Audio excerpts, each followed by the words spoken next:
Someone tweeted me a question earlier today. Is Musnad Ahmed 16,245 authentic? It's the one where Muhammad makes out with his young nephew. The Islamists are saying no, but they call everything they don't like a lie. And by any chance, do you know the age of the nephew when it happened? Musnad Ahmed 16,245 is certainly one of the hadiths found in Musnad Ahmed, but as far as I know, that volume of Musnad Ahmed hasn't been translated yet. I've been purchasing the Darussalam edition of Musnad Ahmed, and only 3 volumes have been published, so we'll have to wait for the complete collection.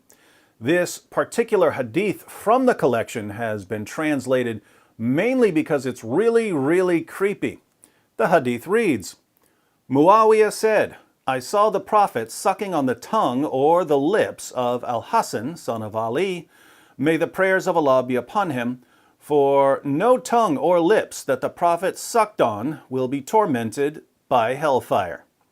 Hassan was Muhammad's grandson.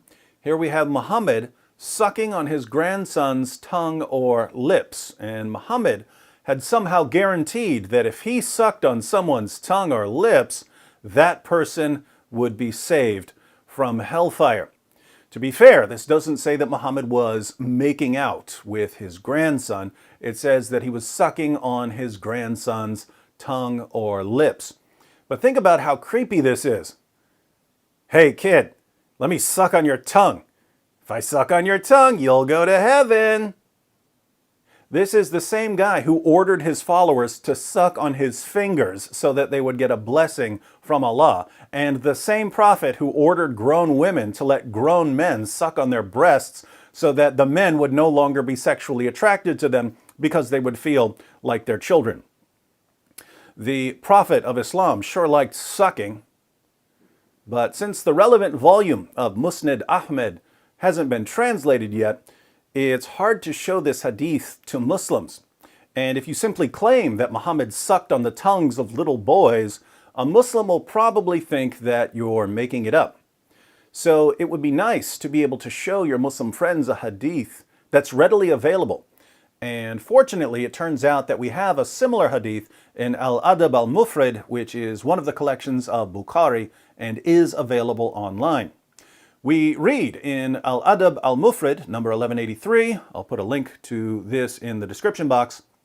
It is related that Abu Hurairah said, I never saw Al-Hasan without my eyes overflowing with tears. That is because the Prophet, may Allah bless him and grant him peace, went out one day and I found him in the mosque. He took my hand and I went along with him. He did not speak to me until we reached the market of Banu Kainuka. He walked around it and looked. Then he left, and I left with him until we reached the mosque. He sat down and wrapped himself in his garment.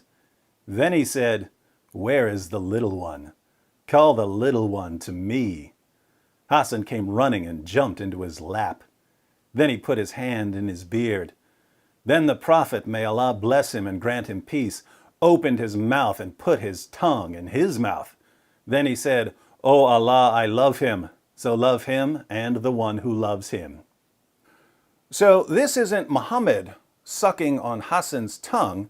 This is Muhammad sticking his tongue in Hassan's mouth so Hassan could suck on it. No wonder Abu Hurairah would cry when he would think about this. Muslim apologists explain these hadiths in 2 main ways.